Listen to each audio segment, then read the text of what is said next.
Hi guys, the episode that you're just about to listen to is generously sponsored by our affiliates Board Game Crate. Board Game Crate provide a monthly subscription service where they get fresh new games delivered straight to your door.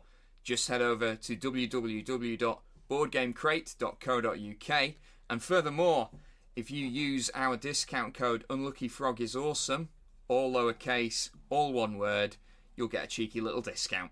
It's easy to remember because it's true.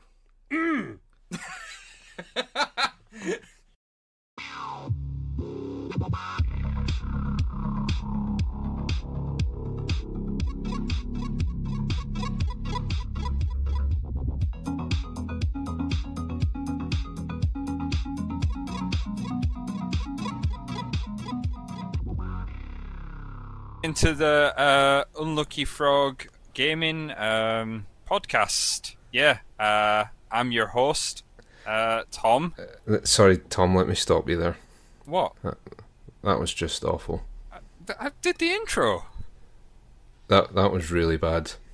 I mean, do you want to do it? Might as well. Go on then, show me how it's done. Okay. Hello and welcome to the Unlucky Frog Gaming podcast. I'm your host, Ben Porter, joined by my glamorous co-host for this evening, Tom Mannering. Yeah, that was better. There we go. That's how the pros do it. That's it, man. Dab hand. Yeah. A bit of flattery in there as well to soften the blow. Appreciate that. Glamorous is not quite. More a compliment pizza than a compliment sandwich, you know. A compliment slap in the face. How are you doing? Yeah, I'm back. You've traded you in for Josh. Yeah. This one's broken. Can I have a new co-host? Can I have a refund, please?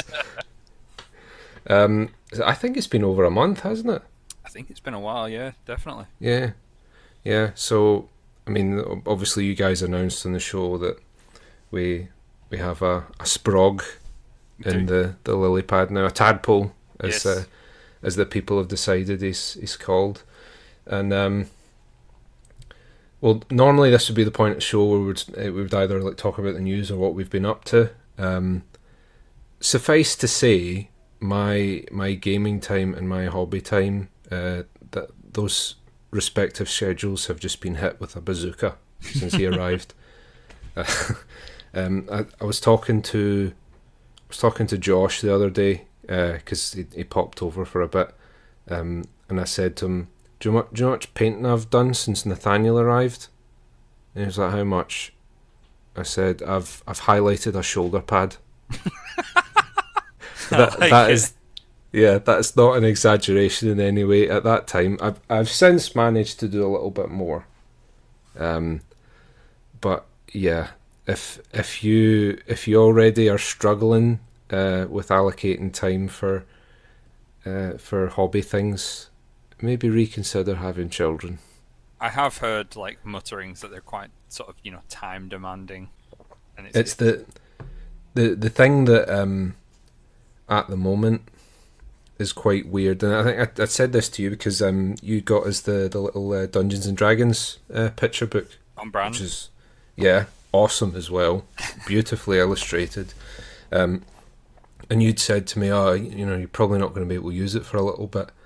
And then I'd countered with, actually, you're encouraged to read to them as early as possible. Mm-hmm.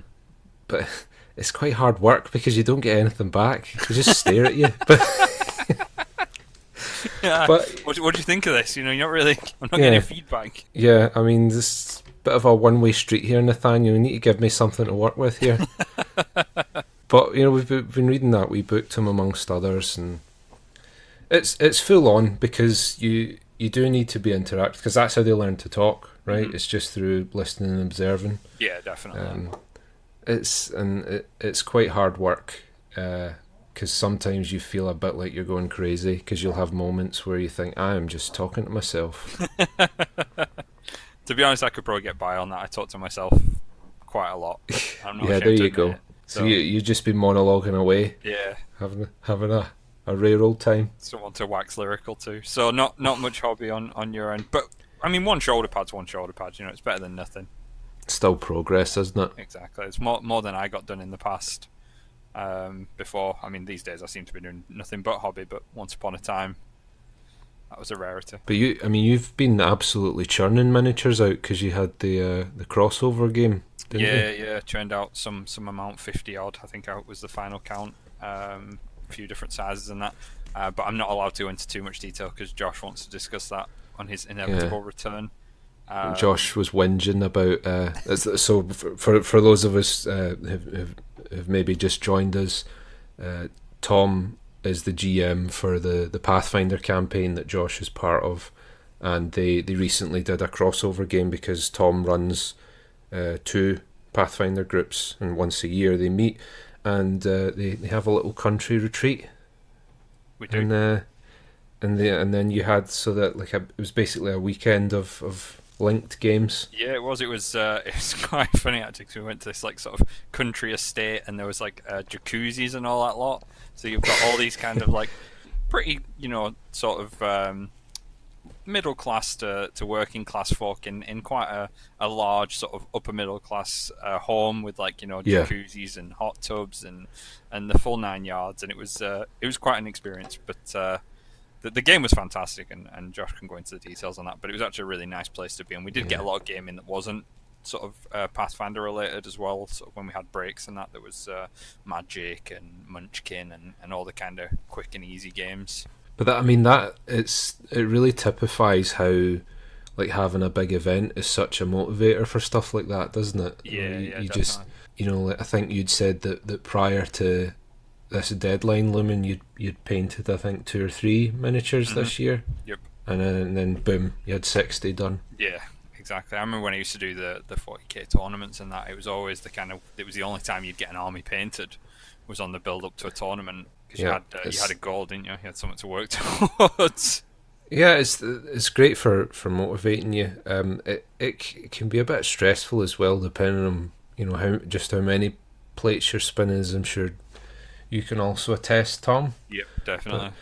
But it was really cool seeing just how much you were doing, because you had you were sending me little progress pictures, and I think you'd done Chimera, a horde of goblins, and you had your big sort of power armor Borg dudes as well. Yeah, we had a nice spectrum of things, and it was quite good the way I kind of set it up for myself. I gave myself little like sort of benchmarks where I'd get to paint a bit more of an interesting model, do a bit of a horde and then paint a character style model, and a bit more of sort of batches and then a monster and so on and so forth. I think that's a good way to do it if you're doing batch painting. Yeah, you definitely need to vary it up as well. Yeah, you go a bit spread, don't you, if you're looking at the same model. Yeah, there was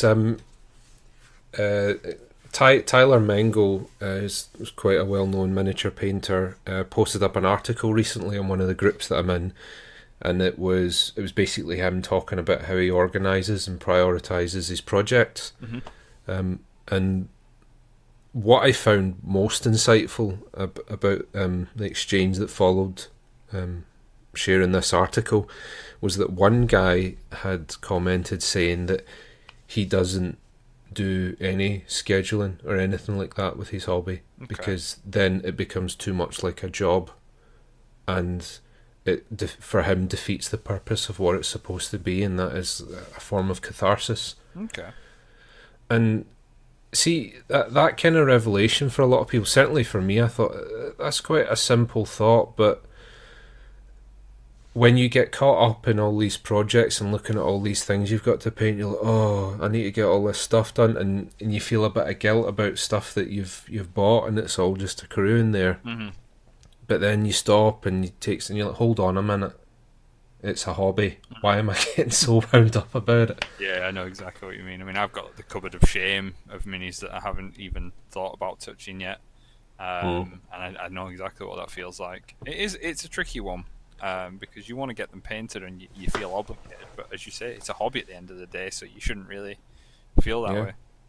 Yeah, you should just be approaching it at your own pace, I think. Exactly. No, I agree. It was actually mentioned, funnily enough, when we were at Tabletop Scotland, the art panel for that, they asked the artists, do you take any of your sort of proper painting into like any kind of miniature painting or anything like that. And it's interesting seeing people who paint professionally and do sort of art professionally talking about miniatures painting as a hobby. I don't think I could do that. I don't think I could do the crossover from sort of painting on canvas or digitally and then go away and sit and paint miniatures. It'd be too close to home, you know. I remember when I worked at Games Workshop, I got sick of the sight of painting models. I couldn't paint at home at all. It just wasn't doable. Well, it was one of the things I'd always said is, like, even in the early days, when I first got into playing Warhammer and things like that, the idea of doing it as a job just does not appeal to me because of what you're saying. Kind of sucks the joy out of it a bit. It does. I mean, every time I've done something to do with my hobby, be it Warhammer or Pathfinder or whatever, eventually it becomes too much of a job, and you do lose a little bit of the magic, for want of a better word. You know, you lose some of that excitement about just being involved in it recreationally because you've got an obligation to it, which I think changes the tone completely. It's that deadline thing again. You've got that added pressure that you wouldn't have if it was just a hobby. Exactly. Thankfully, I don't have to deal with insurance recreationally. That'd be weird. I suppose there's probably some board games that would maybe for you feel a little bit like work. It's weird because the games that are maybe somewhat similar to my work, so things like Resistance and Hidden Traitor games, which do have an element of what I do professionally. Find the Liar. Yeah, it's Find the Liar are actually games I really enjoy. But I think because in those situations the gloves are off, you know, I can do the things that I would never do at work. You know, I'd never professionally yell at someone, "You're the traitor, you son of a gun." It takes the reins off a little bit more. But yeah, I think it's a strange one. I don't know if there's any games that have any crossover with what you do. I can't think of anything that has that sort of element. Not especially. That doesn't. Which is strange because that's actually rife in a way for something similar to like Operation or the bomb defusal. You know, where you have to be a bit more sensitive and. Yeah, it's more.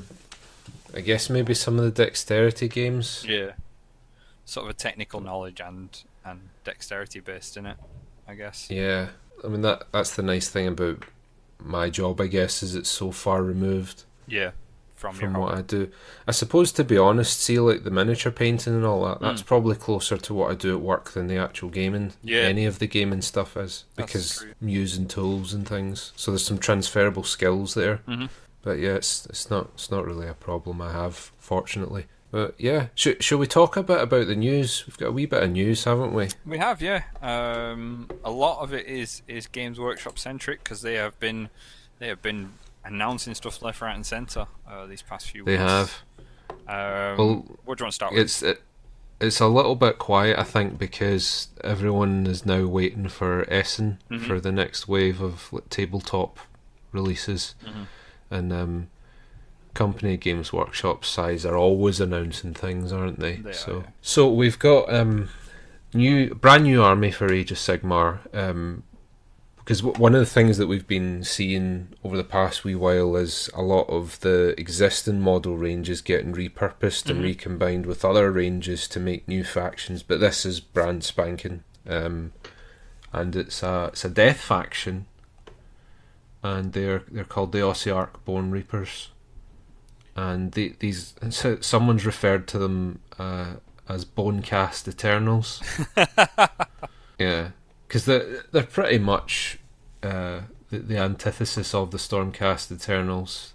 They're bone constructs as opposed to just plain Jane skeletons. Okay. So they're a bit more wacky looking, but they are the antithesis of the Stormcast Eternals. They're Nagash's flavour of that sort of demigod shock trip. So have you had a chance to look at them much? Yeah, I had a gander at them when they got announced. They really, for me, they seem really reminiscent of Tomb Kings. Yeah, I would say so. It's as though they've obviously noticed a lot of people have been whinging about the absence of Tomb Kings. So they've gone, how do we bring something like the Tomb Kings back to Age of Sigmar, but do it in such a way that we can copyright it, basically, because you can't copyright undead Egyptians. No, it's sort Not of fully. The different but new, isn't it? You know, it's the same but different type thing. I mean, I do really like the models. They're pretty out there. They're quite sort of bombastic is probably the best word I can think to describe them. They've got sort of the massive headdresses on like their leaders and that, and they're sort of leader guy. I don't know what they call the particular dude, but he's a gigantic dude who reminds me a bit of the villain from 300. It's like an undead Xerxes type thing going on, isn't he? This kind of massive guy stood on a sort of big plinthy thing with his sort of honor guard around him. That's a really cool model. The thing I have this problem a lot with a lot of new GW minis though. I always really like the models, but there's always one thing about them that kind of spoils them a little bit. And like for that guy, it's like the headdress is just a bit too much.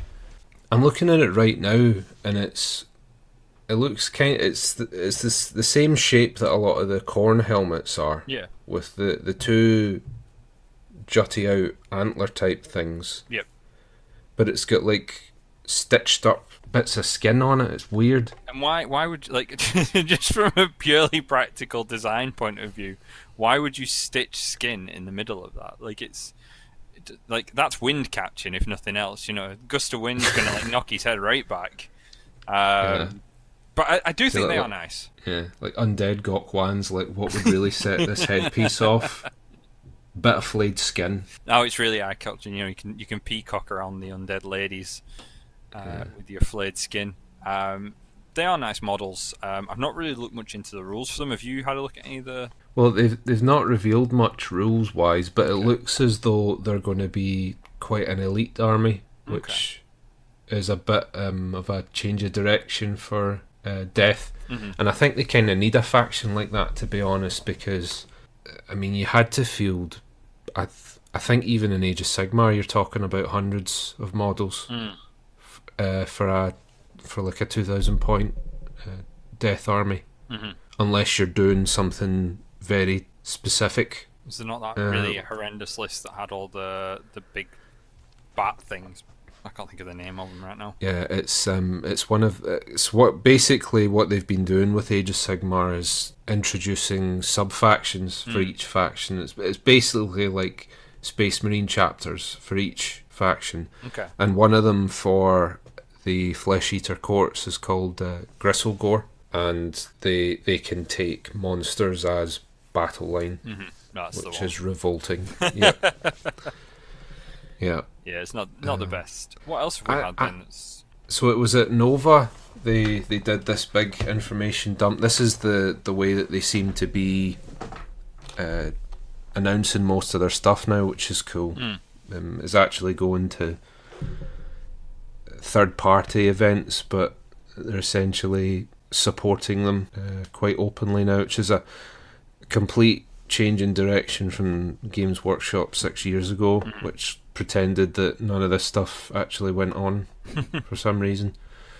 So there's a Warren Rohan supplement for Middle-earth strategy battle game. Shrike of the Raven Guard's getting a new miniature.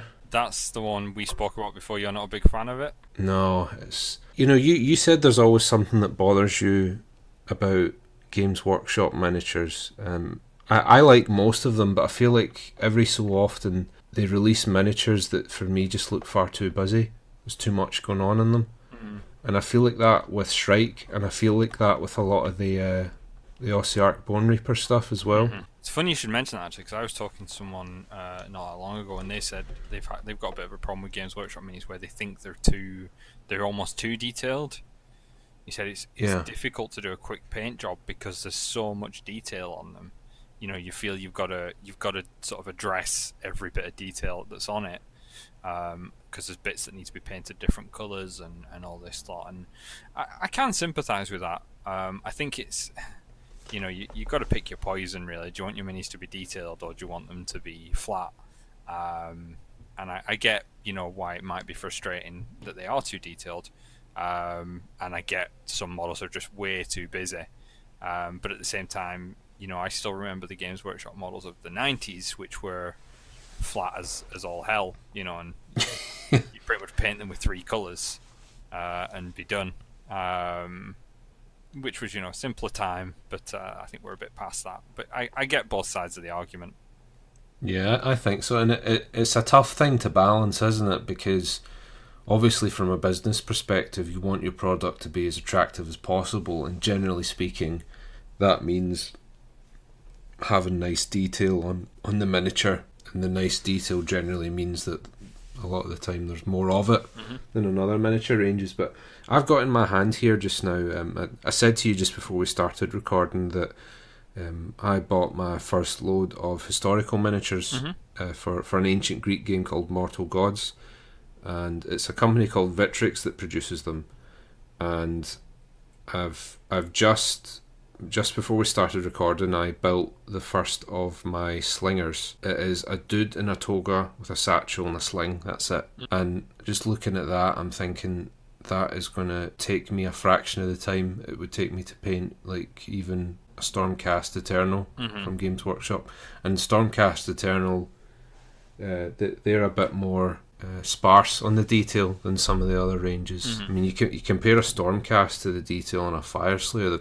The detail on the Fire Slayers is insane. I mean, that's been deliberate, right? They deliberately designed Stormcast and Space Marines with less detail to make them easier to paint, like entry level. I mean, we could talk all night about that. Maybe another time.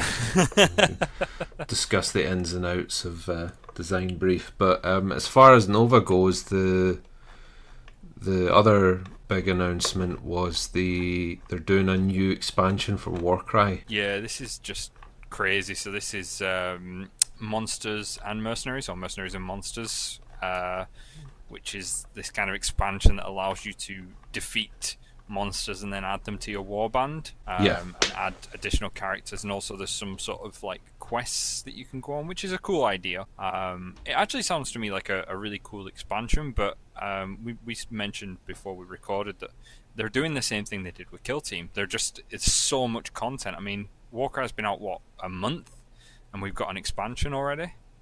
Yeah, I've managed to play half a game so far.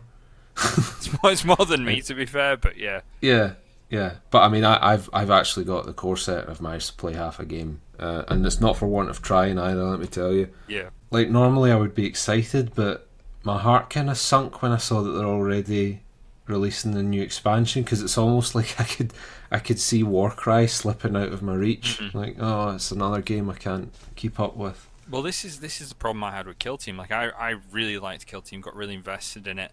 And then the expansions and the sets started coming thick and fast. And there's an argument of, well, you don't need to get every set that comes out, you don't need to get every expansion that comes out, and you don't. You can just play with the core game. But if you're excited about something, you want to be involved in it, more or less as it comes out. Especially when a lot of these things go out of print quite quickly. So when I saw that, I was a bit like, I don't want them to do the same thing they did with Kill Team, because I really struggled to keep up with it, and there were things that I missed because of how quickly everything came out. Because I wanted to get all the terrain sets, but I just couldn't do it because I can't sort of justify dropping 150 quid a month to stay on top of Games Workshop's release schedule.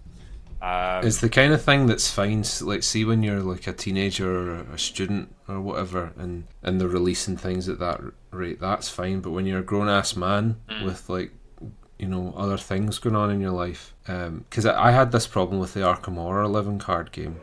I mean, a bit of it was me being distracted by other games for a bit, and then a bit of it was just other things came up. I went back to check where the Arkham Horror game was at in terms of releases, and you look at this massive pile of stuff that's come out in the year and a half since you were at the game, and you're just like, forget it, it's too much.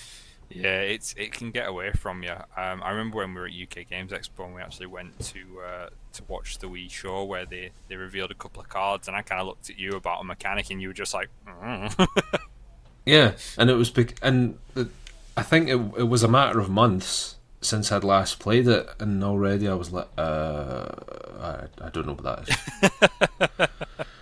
is.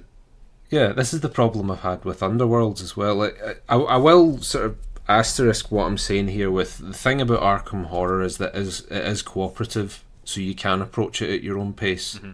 It is, this sort of thing's more of a problem with the competitive games. For instance, like I'm about to mention Warhammer Underworlds. There's just so much stuff for that now that it would take me so long and so much money to purchase everything and learn everything that's changed since I was last in the game that it's just not worth it. Mm-hmm. I think it's a risk that they need to sort of acknowledge and maybe address, because I think potentially they are deterring people from it. You know, that you're releasing stuff so fast that folk are going to go, I'm not going to invest in this at the first point because I'm just going to get driven out of it down the line. Yeah. And the irony of it is it's our demographic that have got allegedly the more disposable income. You know, it's the gamers in their 30s and 40s. But it seems as though the games industry hasn't quite settled on a release schedule or format that is fully compatible with that. I think even just like, I would just put an extra month in. I think that's where they're just going a bit too quick. Because you want to release it soon enough that there's still buzz there and people are still excited about it and it's not kind of fallen by the wayside, but you don't want to release it before people have even had a chance to get properly involved in it. Yeah. I think if it was like quarterly releases, is that what you're thinking? Something like that, yeah. You know, give it a bit of time, especially with expansions. You know, I think it's one thing if you're releasing things like, you know, terrain sets and teams and things like that.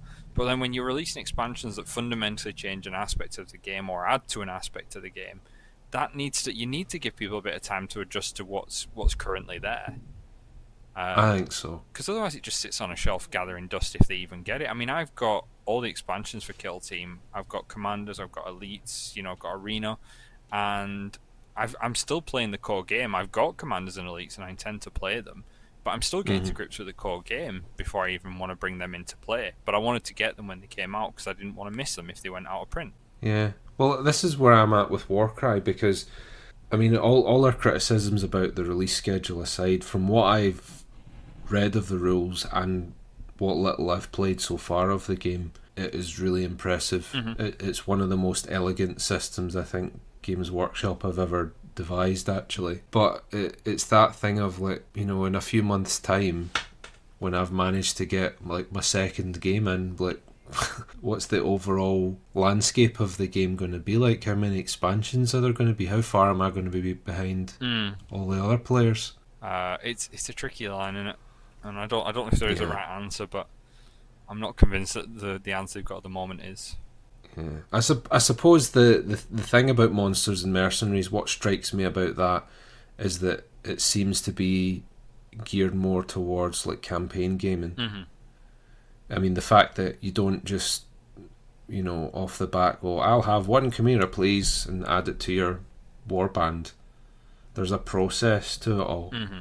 And there's a very firm emphasis on campaign play within Warcry. Like, even in the book, they've got this format whereby I, for talking sake, could play 12 pickup games with 10 different opponents, but I can essentially play a campaign on my own, and I just track all my personal progress, which is one of those things. It's so simple. Why have they not done that before? I was telling Peter from the Drawn to the Flame podcast when I was talking to him about Warcry, it was one of those ideas where, like, I wish I'd thought of that. That is brilliant. Do you know what I mean? I'm looking forward to getting back into it, but I'm like you. I'm a little bit scared about the pattern that seems to be emerging with a lot of the Games Workshop stuff. Speaking of monsters in Warhammer, they've announced the release of a new Gotrek Gurnisson model as well, which I'm pretty that looks about. Badass.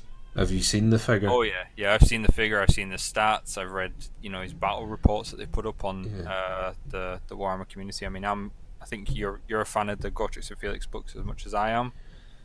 Yeah. I think you actually got the Brian Blessed audio CD, did you not? I did, yeah. I didn't go that far.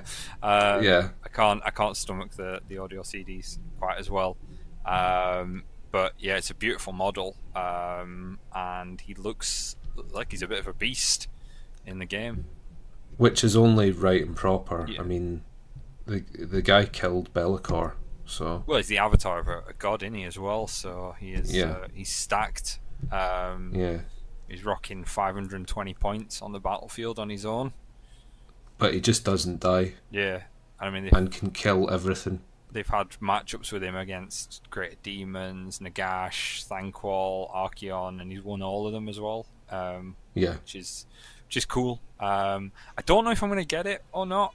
I'm kind of on the fence because I'm just a lot of my Age of Sigmar models or Warhammer Fantasy models are just gathering dust, and I'm just a bit scared he'd be another one that would do that. But at the same time, it's a very pretty model. Oh yeah, I mean, I don't think it's a model I would use very often because he's just so overpowered. Even though he's expensive, like he's the kind of character that will just walk through armies on his own. But our regular listeners will know I am something of an enthusiast when it comes to all things dwarven. So it's pretty much inevitable that I'll be picking that miniature up. That's why you should.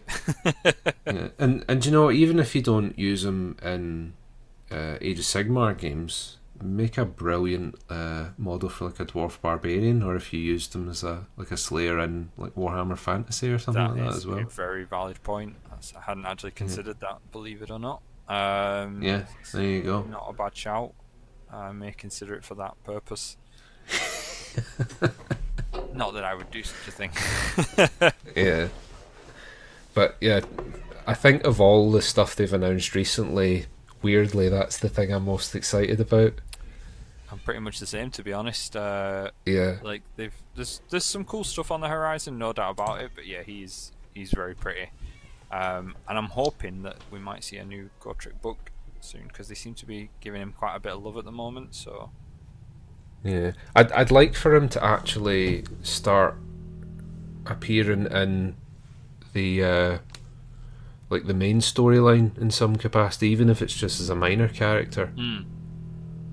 That would be really cool. Yeah, because I mean, even back in the Warhammer Fantasy days, when he was at sort of his peak power wise in that sort of world, he never really got mentioned in the main narrative, despite everything he did. You know, it was always sort of contained to his own books. And you're like, you've got this dwarf who's rocking around, who's sort of on par with some of the most powerful characters in each individual army book, and yet he barely gets a look in, except for the occasional mention. One of the things that I heard, and I don't know if this is true or not, but Bill King was obviously the original writer of the Gotrek and Felix saga. Apparently, what he wanted to do was to have Gotrek meet his doom fighting Malekith. Okay. And what I'd heard was that was why Bill King stopped writing the fiction, was because I think he didn't have as much agency over the plot as he wanted. Right. I mean that's an example, I think, of, if that's true, of Gotrek being sort of steered away from the main story a bit, which is somewhat disappointing, because I think I dare say if you were to do a straw poll of the most popular Warhammer characters, he'd be up there. I wonder if Games Workshop underestimated how popular he'd be. And it was originally just supposed to be sort of a trilogy or something like that, and it just sort of blasted into popularity, and they never quite caught up with it. There is a new book coming out for him called Ghoulslayer. He's back. He's got like an elf sidekick now, which is quite weird. Okay. But I suppose he needs someone to be his verbal punching bag, doesn't he? To be honest, I'm quite surprised they've not brought Felix back in some capacity, even if it was a sort of a Stormcast or... I think he will come back, but I think they're teasing it out a bit. Yeah, maybe. I guess we'll have to read the book to find out, won't we? Yeah, we will. There's a wee plug for it. Yeah. But there was one of, I think it was the Soul Wars novel. There is a Stormcast Eternal called Helios, who also writes his own poetry. Right. Okay. And I think because the pattern with the Stormcast is what happens is when they're reincarnated, they keep their name, but they basically give it a sort of Greco-Roman flavour. Right. And you think Helios is quite close to Felix. It's not that far off, is it? No, so I think he might be kicking about the mortal realms already. Get the band back together. Get it sorted, Games Workshop. Get on that. Don't disrespect the fans. It's totally coming across as like a toxic fan base. It's not good enough. That's it. You've betrayed us.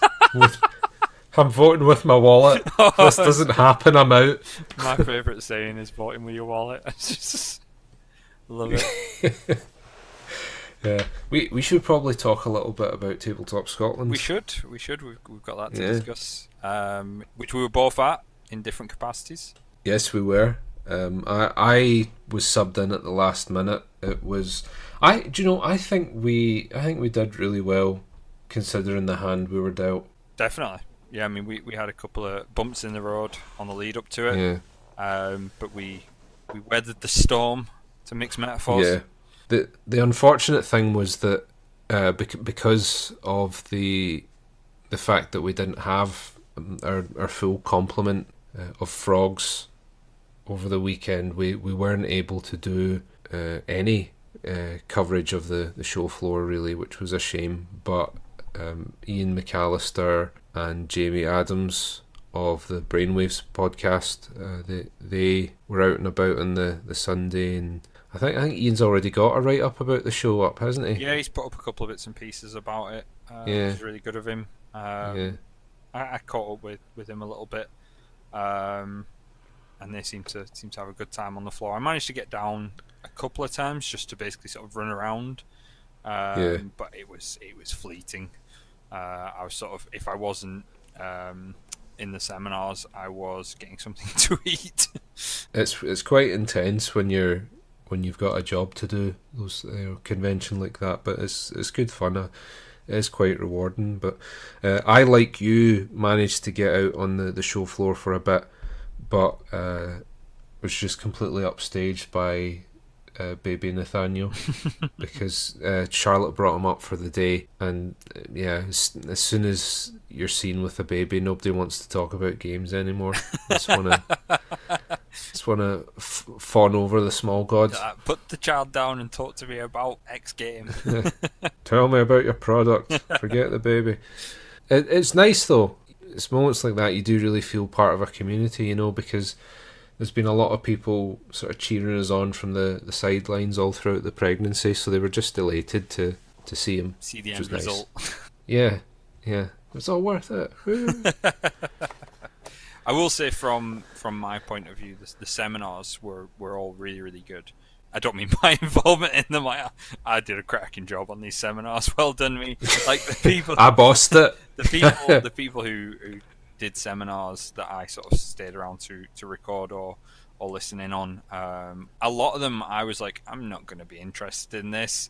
But then when it actually started, I was like, okay, I've called this wrong. This is actually quite an intriguing wee presentation. So pleasantly surprised on that regard. And there was some that I was really excited about, and then a couple that just kind of caught me out of left field. Yeah. And I think all the people who did presentations did a really good job. There was no one that sort of I saw that I was like, man, this has been phoned in, except maybe mine. Yeah, so we were pretty much confined to the hay for the live events for the duration. That being the name of the room, not a big haystack that we were tumbling around. Yes, yes, good to clarify. So, would you like to join us for our roll in the hay for the next seminar? Well, a roll of the dice in the hay. That's the tagline for next year. Join us for a roll in the hay. A roll in the hay with Unlucky Frog. That is so what's happening. Get on that. But no, I thought as an event overall, and I mean the numbers speak for themselves on this with how much bigger it was. But as an overall event, it was really well done. It was really good to be part of, and I'm actually gutted that I couldn't get to be in touch with more of it. in a way, but at the same time, I'm also really proud of what we did. So yeah, it's weird because normally the first thing I do whenever I've been to a convention is I'll do, we'll talk about it on the podcast, but I'll do a write up on it. And this is the first one that I've been to where I'm like, I don't really feel qualified to do a write up on it because my field of view was so restricted. You can't do it justice, can you? Because you No. didn't see enough of it for long enough. No. I will say I really enjoyed the pub quiz that we did at the end. The turnout for that was awesome, and it was a really good atmosphere. It's always a bit nerve-wracking when you're put in front of a lot of people and you're not really sure what to expect, because an audience can go any which way but when. But everyone was really receptive, was up for a bit of fun. They didn't take the rules too seriously, which I totally would have done if I was on the other side of the table. I'd be like, this is bull. That's not the way this works. Flipping tables. Yeah, that'd be me. Chucking glasses. Turn it into a riot. But everyone was cracking, and I think a good time was had by all. It's pretty much a Tabletop Scotland institution now, that pub quiz, isn't it? Yeah, and I think it's a good thing to have. It's a nice wind down at the end of the day. I mean, it was unfortunately quite warm, just weather-wise, Oh, yeah. which made the venue quite warm, which I think happened last year as well, I was told. So it's nice to have nice weather, but at the same time, when you're inside, you kind of pray for it to be a bit cooler. But other than that, I think it was cracking. I think my favourite of the events that I did see was the Hobbycraft seminar. That was the first one. That was the first one. Yeah. And it was Nick and Dave. Yep. That put that on. I just thought it was a really neat idea. Just get Dave, who's a very accomplished painter, painting a miniature in front of people, and folk were just chiming in with questions. It was very informal, and I think that actually worked really well for it. Yeah. My two favourites were, I really liked the artists seminar where you had people like Ralph Horsley and that talking about their process for doing artwork. And I can't remember the name of the guy who did it, and I was actually the only one of our team in it, so no one else actually heard it. There's a guy who did a seminar about choose your own adventure books. But yeah, that was a really interesting seminar, and that's one that I wasn't really too hyped about. But the guy put on a really interesting seminar, and actually seeing a lot of the sort of formula that goes behind that kind of stuff and how you work it. Because I used to do a lot of choose your own adventure stuff when I was a kid. Was really, really intriguing. So kudos to him and everyone else for putting on a really good performance, and thanks to Ryan, who helped me with mine as well. I kind of dragged him in at the 11th hour. Yeah, a glamorous assistant. Yeah, I mean he was great. Really gave me someone to bounce off and added a lot to it himself. So kudos to him. Yeah, I think all in all, as I said before, I think under the circumstances we did really well. Special thanks to Ian McAllister as well, because he subbed in for me at the last minute for the Art of Tabletop seminar that you mentioned earlier, Tom. Yes. And I'm assured did a very good job of moderating. He did a sterling job. Yeah. Thanks also to Jamie Adams of the Brainwaves Podcast, who was a turncoat for the weekend. Yeah, he got some amount of stick for it as well. Oh yeah, I know. Made him wear that T-shirt. But no, he was great. Just having an extra pair of hands to help with that stuff, it makes it a lot less stressful. Because when you're turning around rooms for between events, things like that, it can be it can get a bit hairy. It's some amount of lifting over the course of a weekend. You kind of take it for granted. Yeah. But when I got home, my entire body was just sort of screaming internally. I just swanned up on the Friday with Jamie at about 8 o'clock, so I avoided all the heavy lifting, and then just floated back down to Glasgow on the Saturday evening. So I avoided the bulk of the heavy lifting, but I can remember last year. Josh was a broken man after the weekend. So you said he was walking like John Wayne after it. Oh yeah, it was pretty bad, man. It's how we get these swole, muscular bodies that we're renowned for, though. It's this kind of this kind of heavy lifting that we do on a regular basis, and definitely don't almost have asthma attacks. Yeah, I mean that's why we're such Adonises, isn't it? You can't see it because it's on a podcast, but you know we are ridiculously hench and ridiculously handsome as well. I think that about covers it off for this week. I'd say so. Thanks everyone for joining us, and we'll see you next time. Bye. Bye.